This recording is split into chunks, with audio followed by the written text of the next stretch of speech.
यीशु हेबे तुम साथी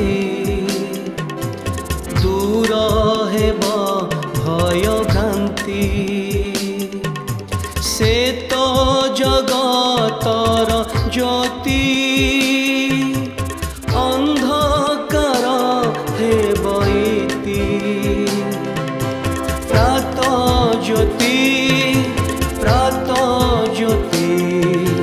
जीवन जला प्रात ज्योति।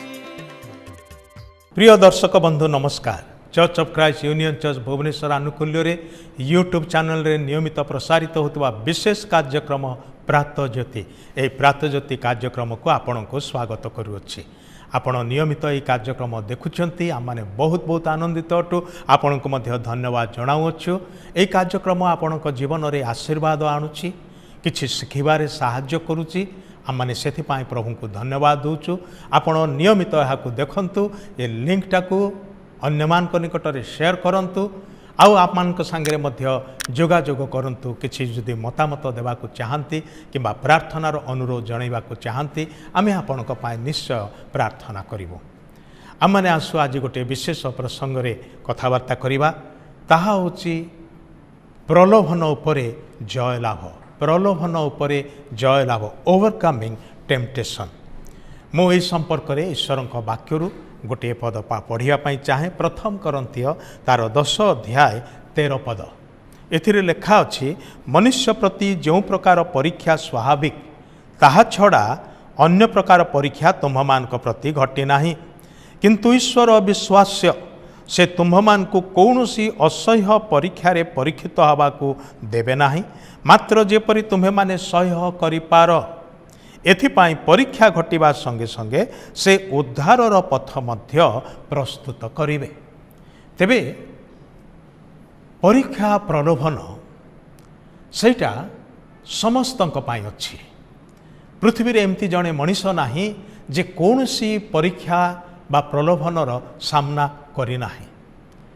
आमे इच्छा करू बा न करू, आमे चाहूँ बा न चाहूँ, घरे थाऊ किंबा कर्मक्षेत्र रे थाऊ किंबा बाहर थाऊ, जोठी थिले मध्य जेकोसी समय रे थिले मध्य लोकमान को गहन रे थाऊ, परिवार मध्य रे थाऊ किंबा एकाकी बसी थाऊ, जेकोसी समय रे जेकोसी स्थान रे जेकोसी अवस्था रे मनीष विभिन्न प्रकार परीक्षा प्रलोभनर सामना करि थाए। कारण एगुड़ाक आम मानकर चारिआडे अच्छी या आपण एड़े पारिबे नाही।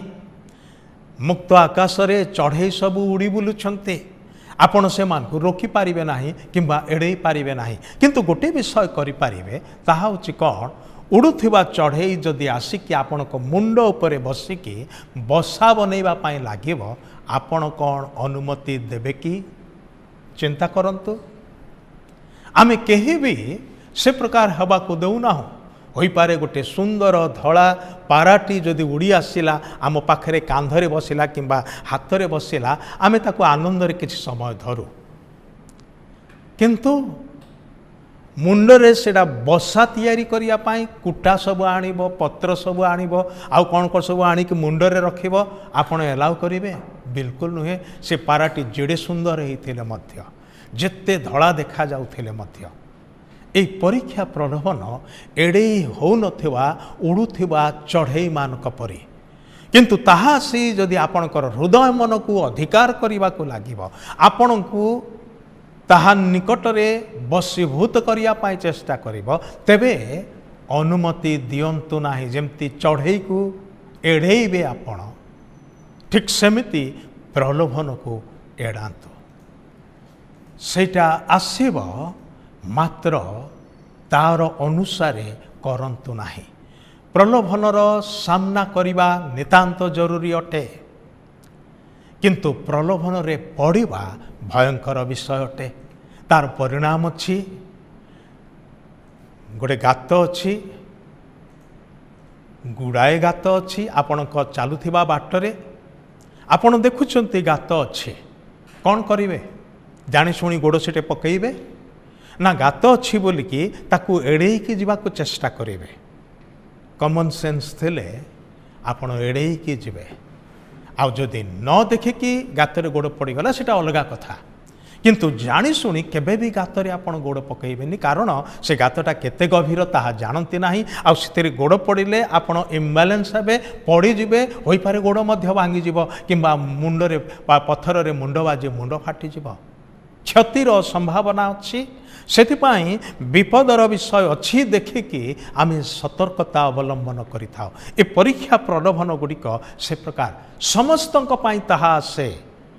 ପରୀକ୍ଷା ପ୍ରଲୋଭନର ସମ୍ମୁଖୀନ ହେବା ଆବଶ୍ୟକ ଅଟେ, କିନ୍ତୁ ସେଥିରେ ପଡ଼ିବା ତାର ପରିଣାମ ଅଛି, ତାର କ୍ଷତି ଅଛି। ପ୍ରଲୋଭନ ଯେଉଁ ପର୍ଯ୍ୟନ୍ତ ଆମକୁ ଅଧିକାର କରିନାହିଁ ବା ଆମେ ପ୍ରଲୋଭନ ନିକଟରେ ନଇଁ ପଡ଼ିନାହୁଁ, ହାର ମାନିନାହୁଁ, ସେ ପର୍ଯ୍ୟନ୍ତ ତାହା ଆମର କୌଣସି ଅସୁବିଧା କରିବ ନାହିଁ। ସେ ଆସିବ ଯିବ, କିନ୍ତୁ ଯଦି ସେଇ ପ୍ରଲୋଭନ ଅନୁସାରେ ଆପଣ ନିଜକୁ ସମର୍ପି ଦେବେ ତାହେଲେ ସମସ୍ୟା ସେଥିରେ ଅଛି। ସେଥିପାଇଁ ଈଶ୍ୱରଙ୍କ ବାକ୍ୟରେ ଲେଖା ଅଛି ଯେ ସେ ଏସବୁକୁ ଅତିକ୍ରମ କରିକି ଏସବୁ ଉପରେ ଜୟଯୁକ୍ତ ହେଇକି ଯିବା ପାଇଁ ସେ ଆମମାନଙ୍କୁ ଉପାୟ ଦିଅନ୍ତି, ବାଟ ପ୍ରଦାନ କରନ୍ତି, ଶକ୍ତି ଦିଅନ୍ତି, ତାର ପ୍ରତିରୋଧ କରିବା ପାଇଁ ସେ ସାମର୍ଥ୍ୟ ଦିଅନ୍ତି। ଈଶ୍ୱରଙ୍କ ନିକଟରେ ସେଥିପାଇଁ ସମର୍ପିତ ଜୀବନଯାପନ କରିବା ନିତାନ୍ତ ଜରୁରୀ ଅଟେ। ସେହି ଜୀବିତ ଈଶ୍ୱରଙ୍କୁ ଆପଣ ଜାଣିଛନ୍ତି କି? ତାହାଙ୍କର ସମ୍ପର୍କରେ ଆସିଛନ୍ତି କି? ତାହାଙ୍କ ସାଙ୍ଗରେ ଚାଲୁଛନ୍ତି କି? ତେବେ ଆପଣଙ୍କର ଜୀବନ ଏସବୁ ପରୀକ୍ଷା ପ୍ରଲୋଭନର ସାମ୍ନା କରିବ, କିନ୍ତୁ ତହିଁରେ ପଡ଼ିବ ନାହିଁ। ଆପଣ ତା ଉପରେ ଜୟଯୁକ୍ତ ହୋଇକି ଆଗକୁ ବଢ଼ିପାରିବେ। ତେବେ ପ୍ରିୟମାନେ, ପ୍ରଭୁ ଆମମାନଙ୍କୁ ଶକ୍ତି ଦିଅନ୍ତି ଏ ପରୀକ୍ଷା ପ୍ରଲୋଭନର ସାମ୍ନା କରିବା ପାଇଁ ଏବଂ ତାକୁ ପ୍ରତିରୋଧ କରିବା ପାଇଁ। କେତେକ ଅବସ୍ଥା ଆସିବ ଯେଉଁଠି ଆପଣ ପଳେଇବାକୁ ପଡ଼ିବ, ସେଠି ରହିଲା ମାତ୍ରେ ବିପଦ, କାରଣ ସେ ପ୍ରଲୋଭନ ସେ ପ୍ରକାର ଭୟଙ୍କର ଅଟେ। ପ୍ରଲୋଭନରୁ ପଳାୟନ କରିବା ଶିଖନ୍ତୁ। କିଛି ଉତ୍ତମ ଅଭ୍ୟାସକୁ ଜୀବନରେ ନିଅନ୍ତୁ। ପବିତ୍ର ଜୀବନ କାଟିବା ପାଇଁ, ସତ୍ୟତାର ଜୀବନ କାଟିବା ପାଇଁ, ଉତ୍ତମ ବିଷୟ କରିବା ପାଇଁ। ବାକ୍ୟରେ ଏ କଥା ଲେଖା ଅଛି, ଯାହା ଯାହା ଯଥାର୍ଥ, ଯାହା ଯାହା ଆଦରଣୀୟ, ଯାହା ଯାହା ପବିତ୍ର, ଯାହା ଯାହା ଉତ୍ତମ, ସେହି ସବୁ ବିଷୟରେ ଚିନ୍ତା କର। ଆମମାନେ କେଉଁଠି ବେଶୀ ପ୍ରଲୋଭିତ ହେଇଥାଉ? ଆମମାନଙ୍କର ମନ ମଧ୍ୟରେ। ଆଉ ମନ ଅନେକ ପ୍ରକାର ବିଷୟ କଳ୍ପନା କରେ। ଈଶ୍ୱରଙ୍କ ବାକ୍ୟରେ ଲେଖା ଅଛି, ମନୁଷ୍ୟର ମନ ଅନେକ କଳ୍ପନା କରେ ଏବଂ ପ୍ରାୟ ସବୁ କଳ୍ପନା ତାର ମନ୍ଦ କଳ୍ପନା ଥାଏ। ଅବିରତ ମନ୍ଦ କଳ୍ପନା ସବୁ ଥାଏ। ମନକୁ ଶତ୍ରୁ ଶୟତାନ ଅଧିକାର କରିବାକୁ ଚେଷ୍ଟା କରେ। ସେଥିପାଇଁ ମନକୁ ନୂତନୀକୃତ କରିବା ଆବଶ୍ୟକ, ଅର୍ଥାତ୍ ଧୋଇ ପରିଷ୍କାର କରିବା ଆବଶ୍ୟକ। କେମିତି ଧୋଇ ପରିଷ୍କାର କରିବା? ପାଣିରେ ନୁହେଁ, ଈଶ୍ୱରଙ୍କର ବାକ୍ୟ ଦ୍ୱାରା। ଅର୍ଥାତ୍ ପ୍ରଭୁ ଯାହା କହୁଅଛନ୍ତି ସେ ନିର୍ଦ୍ଦେଶକୁ ମାନି ଯଦି ଜୀବନଯାପନ କରିବା, ତେବେ ଆମମାନେ ପରୀକ୍ଷା ପ୍ରଲୋଭନ ଉପରେ ଜୟଯୁକ୍ତ ହୋଇପାରିବା। ପ୍ରଭୁ ଯୀଶୁ ଆମମାନଙ୍କୁ ସେଥିପାଇଁ ଶକ୍ତି ପ୍ରଦାନ କରନ୍ତି, ସାହାଯ୍ୟ କରନ୍ତି। ତାହାଙ୍କର ଆତ୍ମାକୁ ଆମଠାରେ ବାସ କରିବା ପାଇଁ ଦେଇଛନ୍ତି। ତାହାଙ୍କର ବାକ୍ୟର ଆଲୋକ ଆମମାନଙ୍କ ଜୀବନରେ ସେ ଦେଇଅଛନ୍ତି। ସେହି ଆଲୋକରେ ଚାଲିଲେ ଆପଣ ଝୁଣ୍ଟିବେ ନାହିଁ। ପ୍ରଭୁ ଆମମାନଙ୍କୁ ସାହାଯ୍ୟ କରନ୍ତୁ। ଆସନ୍ତୁ ପ୍ରାର୍ଥନା କରିବା। ପ୍ରିୟ ପ୍ରଭୁ, ତୁମ ଚରଣ ତଳେ ଶରଣାଗତ ହେଉଛୁ। ତୁମେ ଆମମାନଙ୍କୁ ଅନୁଗ୍ରହ କରି ଏପର୍ଯ୍ୟନ୍ତ କଢ଼େଇ ଆଣିଛ, ଧନ୍ୟବାଦ ଦେଉଛୁ। ପ୍ରଭୁ, ଜୀବନରେ ଅନେକ ପ୍ରକାର ପରୀକ୍ଷା ପ୍ରଲୋଭନ ଆସେ, ମାତ୍ର ସେ ସବୁ ଉପରେ ଜୟଯୁକ୍ତ ହେବା ପାଇଁ ଯେଉଁ ସାମର୍ଥ୍ୟ ଶକ୍ତି ତୁମଠାରେ ଅଛି, ଆମମାନଙ୍କୁ ସେହି ଶକ୍ତିରେ ପରିପୂର୍ଣ୍ଣ କର, ସାହାଯ୍ୟ କର। ଏହି ପ୍ରାର୍ଥନା ପ୍ରଭୁ ଯୀଶୁ ଖ୍ରୀଷ୍ଟଙ୍କ ନାମରେ ଉତ୍ସର୍ଗ କରୁଅଛୁ। ଆମେନ୍। ଧନ୍ୟବାଦ। ପ୍ରଭୁ ଆପଣଙ୍କୁ ଆଶୀର୍ବାଦ କରନ୍ତୁ।